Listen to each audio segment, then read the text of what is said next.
Hi అండి. అందరికీ నమస్కారం. రమీ జ్యోతి ఛానల్‌కి స్వాగతం. విలాసిని 85వ భాగంలోకి వెళ్దామా? ఇది చూసే ముందు భాగాలను చూడడం మర్చిపోవద్దు. ఇక కథలోకి వెళ్దాము. గేటు బయట నిలబడి స్వప్నకి కనబడకుండా చూస్తూ ఉన్నాడు హర్ష. స్వప్న వచ్చి డోర్ తీయడం, అతని చెప్పులు కూడా చేతుల్లో పట్టుకుని లోపలికి వెళ్ళడం జరిగిపోయాయి. నోటిపై చెయ్యి వేసుకుని, ఎంత మోసం చేస్తున్నావే నన్ను అనుకున్నాడు హర్ష.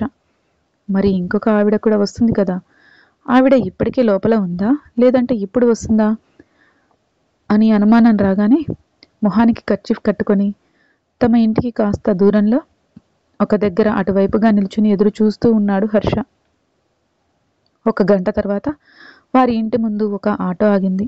అందులో నుండి స్వప్నిక దిగింది. జరుగుతుంది ఏంటో చిన్నగా అర్థం అవుతూనే ఉంది హర్షకి. స్వప్నిక లోపలికి వెళ్ళగానే ఇప్పుడు ఏం చేయాలా అని ఆలోచనలో పడ్డాడు హర్ష.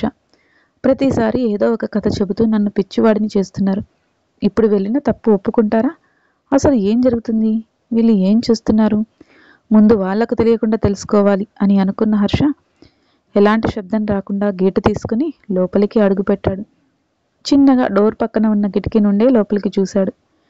ఇద్దరూ ఏదో మాట్లాడుకుంటూ ఉన్నారు. చూస్తే ఇద్దరూ ఒకే రకమైన చీరలు కట్టుకొని ఉన్నారు. ఇలా ఎందుకు చేస్తున్నారు? లోపల ఉన్నవాడికి ఎవరెవరో అర్థం కాకుండా ఉండడం కోసం ఇలా చేస్తున్నారా? అసలు లోపల వాడు పడుకొని ఎందుకు ఉంటున్నాడు అనుకుని చూస్తూ ఉన్నారు. అంతలో వారిద్దరూ ఏదో మాట్లాడుకొని ఆ గదిలోకి వెళ్ళారు. ఆ గదిలో ఏం జరుగుతుందో తెలుసుకోవడం ఎలా అనుకున్న హర్ష ఇంటి వెనక వైపు నుండి సందు గుండా ఆ గదికి కిటికీ దగ్గరికి వెళ్ళాడు. అక్కడి నుండి ఏమీ కనిపించడం లేదు. కానీ చెవిని కిటికీకి ఉంచి వింటూ ఉన్నాడు హర్ష. అలా కాదు, ఇటు తిప్పు, కొంచెం పైకి, కొంచెం కిందికి అంటూ ఒకరి గొంతు వినిపిస్తూ ఉంది. అది స్వప్నికది అని అర్థమైంది హర్షకి. ఓకే, ఇలా ఓకేనా? సరిపోతుంది కదా? బాగా వస్తుందా అంటూ స్వప్న అంటూ ఉంది. వాళ్ళు అసలు దేని గురించి మాట్లాడుతున్నారో అర్థం కాలేదు హర్షకి. ఇంటికి వచ్చిన మగ మనిషి గొంతు మాత్రం అస్సలు వినిపించడం లేదు. ఏం జరుగుతుందో ఇక్కడి నుండి తెలుసుకోవడం కష్టం. లోపలికి వెళ్లాల్సిందే అని అనుకున్న హర్ష ఇక ఆ సందు నుండి బయటికి వస్తూ ఉన్నాడు. అప్పుడే పక్కింటి ముసలావిడ చూసి, ఏంటి హర్ష, ఏంటి దొంగలాగా తిరుగుతున్నావు? అసలు మీ ఇంట్లో ఏం జరుగుతుంది? అప్పుడప్పుడు మీ ఇంటికి అంటూ ఏదో చెప్పబోతున్నంతలో ఆ ఇంటి కోడలు బయటికి వచ్చి ముసలావిడ నోరు మూయించి లోపలికి లాక్కెళ్ళింది. ఒక నిట్టూర్పు విడిచాడు హర్ష. నేను నేరుగా చూసిన వాడిని ఏమీ చేయలేకపోతున్నాను. మీరు చూసిన వాళ్ళు చెప్తే ఇంకా నేనేం చేయగలను అనుకుని డోర్ కొట్టాడు. స్వప్న వచ్చి కోపంగా చూస్తూ నిలుచుంది హర్షని. ఏంటి అలా చూస్తున్నావు? ఆఫీస్లో వర్క్ ఏం లేదు, అందుకే ఇంటికి వచ్చాను అన్నాడు హర్ష. ఈ సిటీలో ఏ ఆఫీస్లో కూడా మీ ఆఫీస్లో ఇచ్చినన్ని లీవ్లు ఇవ్వరు అనుకుంటా. ఎందుకో నువ్వు ప్రతిసారి ఇంటికి వస్తున్నావు. అంత అనుమానంగా ఉంటే ఆఫీస్కి వెళ్లకుండా ఇంట్లోనే ఉండు, ఇంట్లోనే జాబ్ చూసుకో అంది స్వప్న. ముందుకు లోపలికి రానిస్తావా? లోపల మాట్లాడుకుందాం అంటూ లోపలికి వచ్చాడు హర్ష. స్వప్నికని చూస్తూనే పెద్దగా ఆశ్చర్యపోకుండా కూర్చొని, అసలు ఈ ఇంట్లో ఏం జరుగుతుంది అని అడిగాడు హర్ష. ఏదో తెలుసుకుని ఉండి ఉంటావుగా, అదేంటో అడుగు ముందు అంది స్వప్న నిర్లక్ష్యంగా. ఎవడు వాడు? ఆ చెట్టు కింద నిల్చొని నేను వెళ్ళిపోగానే అక్కడి నుండి ఇంటికి వస్తాడు. ఆ తర్వాత వాడిని మీరు పడుకోబెడతారు. తర్వాత ఈ స్వప్నిక వస్తుంది. ఇద్దరు కలిసి ఆ గదిలో ఏం చేస్తున్నారో నాకైతే అర్థం కావడం లేదు అన్నాడు హర్ష. ఓ, మొత్తం తెలుసుకున్నావా? ఇంకేం, తెలిసిపోయిందిగా. ఇప్పుడు ఏం చేస్తావో చెప్పు అంది స్వప్న. నువ్వు ఏం చేసినా నేను ఏమీ చేయలేను అనే కదా నీ ఉద్దేశం? నాకు అర్థమైంది ఏంటంటే, నన్ను ఎలాగైతే బ్లాక్మెయిల్ చేస్తున్నావో వాళ్ళని కూడా అంతే బ్లాక్మెయిల్ చేస్తున్నావు కదా నువ్వు అన్నాడు హర్ష. అరే, ఎంత తొందరగా కనిపెట్టావు! నిజమే. అయితే ఇప్పుడు ఏం చేస్తావు అంది స్వప్న.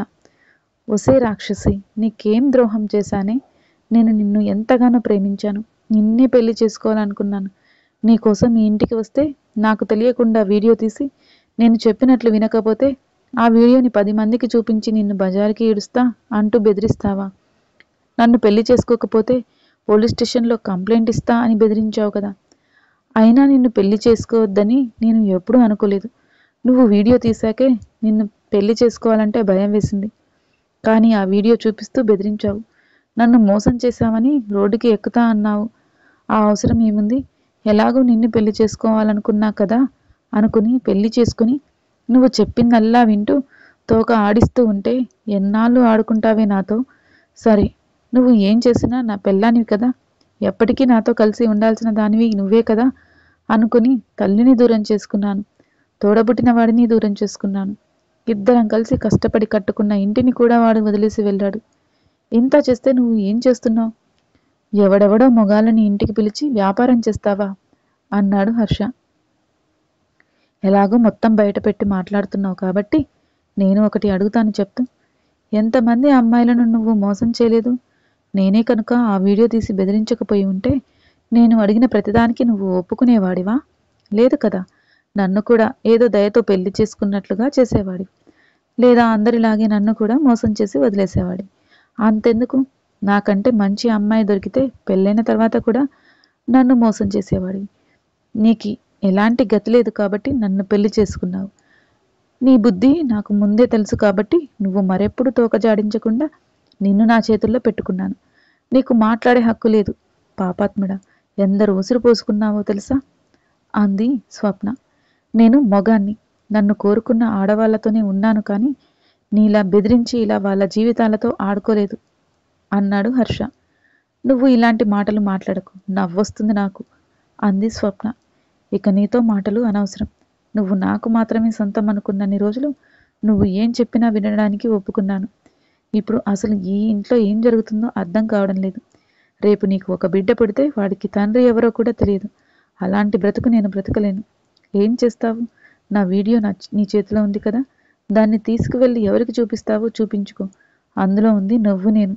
ఇలా నా పెళ్ళాం వేరే వాడి పక్కలో పడుకుంది అనే మాటల కంటే ఇదేమీ పెద్ద విషయం కాదులే అన్నాడు హర్ష. సరే, ఈ మాటలన్నీ అనవసరం, ఇక వెళ్ళిపో అంది స్వప్న. ఏంటి, ఈ ఇంటి నుండి వెళ్ళిపోవాలా? ఇది మేము ఎంతో కష్టపడి కట్టుకున్న ఇల్లు. నువ్వే ఈ ఇంట్లో నుండి బయటికి వెళ్ళిపో అన్నాడు హర్ష. పూర్ హర్ష, ఎంత పిచ్చివాడివి! ఇన్నాళ్ళుగా ఏం చెప్తే అది వింటూ నా వెంట తిరిగావు.